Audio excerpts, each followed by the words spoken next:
go back to Europe Bureau Chief Hugh Whitfield, who is at Balmoral. Hugh, what is the latest on the ground there? The royal family gathering there right now.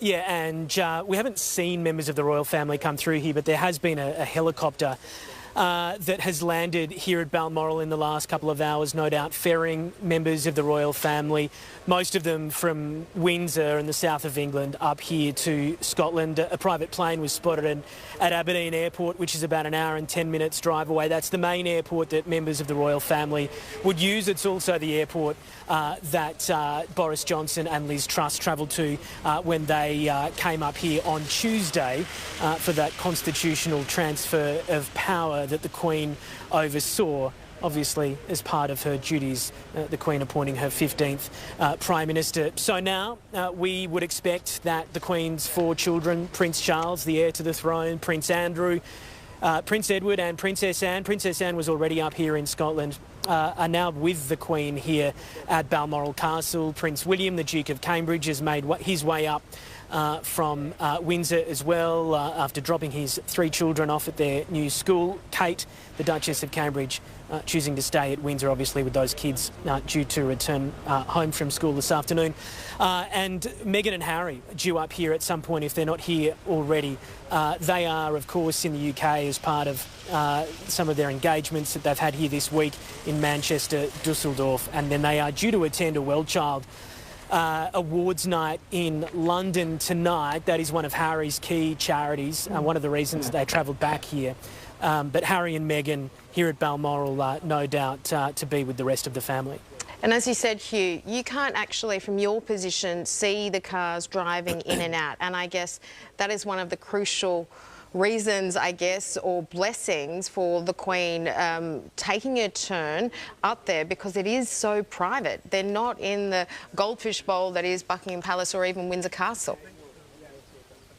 Yeah, so these are the main gates to Balmoral. And look, we've certainly seen cars come and go, an increasing police presence as well. But there are a lot of back roads through the Scottish Highlands here as well. Burke Hall, which is where Prince Charles stays when he lives here, is about 10 minutes drive down the road on a back road. This is my family. But I think there'd be back paths as well between the two homes that he would be able to use if he wanted to. And that royal helicopter that they've got as well, that Prince William and the Cambridges often use to ferry them from Kensington Palace to an airport to go on holidays or to go on an engagement. It's how the Queen has travelled up here in the past as well. We know that she has used the chopper to go from Windsor to Buckingham Palace. That's how she travelled in during the Jubilee back in June as well. So there's lots of ways that the royals can move about the country out of prying eye without members of the public seeing them. And this is a very private moment. These are very private moments for this family.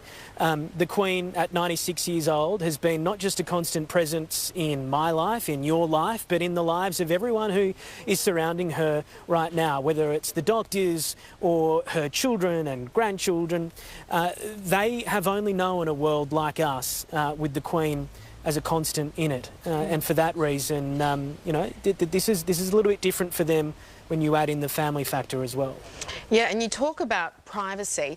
I mean, obviously we've seen a little bit of a departure from that in the past few years with Harry and Meghan's sort of tell-all interviews.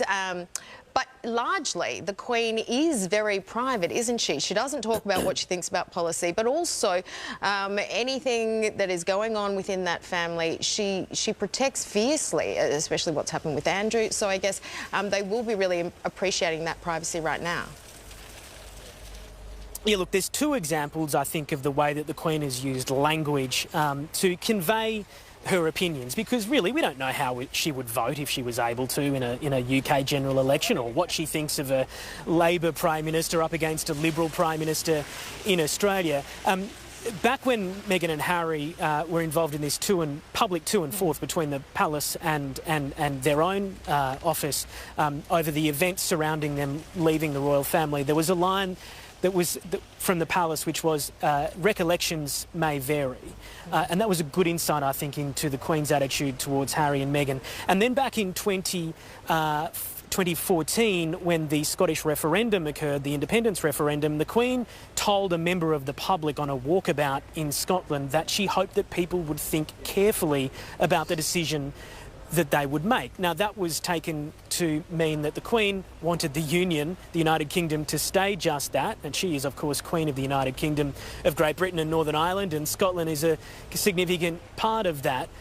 So little words like that, whether it's to a member of the public or in a written statement, are an insight into the way that the Queen approaches significant issues, whether they're a family issue or a major constitutional issue like the Union of the UK. So, look, the Queen doesn't give much away, but when she does, it's pretty profound. Let's do a recap of what we do know and what we don't know about her condition, because we are being very careful. We don't want to overstate the seriousness, but obviously it does seem quite dramatic, the turn that's happened today. But just talk us through, once again, the statement, what we do know, what we don't know for our viewers. And so it's just gone 3 p.m. Here in the UK. The statement came out about 12:30, so lunchtime here, and it came from Buckingham Palace saying, following further evaluation this morning, the Queen's doctors are concerned for Her Majesty's health and have recommended she remain under medical supervision. The Queen remains comfortable and at Balmoral. Now, we read into the language the word concern. The words under medical supervision. The Queen remains comfortable. As Sarah was alluding to a short time ago, when we heard about updates from the palace about Prince Philip's health, they talk about in good spirits. We haven't heard that this time, which I would suggest is not a good sign. And the fact that doctors are concerned, well, if doctors are concerned, they know her health intimately, then perhaps we should be concerned as well. And that's why people like the Archbishop of Canterbury, Justin Welby, of course, the Queen holds faith very dear to her sense of duty. She's defender of the faith. She's head of the Church of England. Justin Welby asking for prayers across the Anglican Church for the Queen at this point in her reign. And obviously words too from Liz Truss, the new Prime Minister, the opposition leader Sir Keir Starmer, the former Prime Minister David Cameron, all sharing their concern. And we spoke about those moments in the House of Commons a short time ago in our coverage where there was notes handed about and glum faces.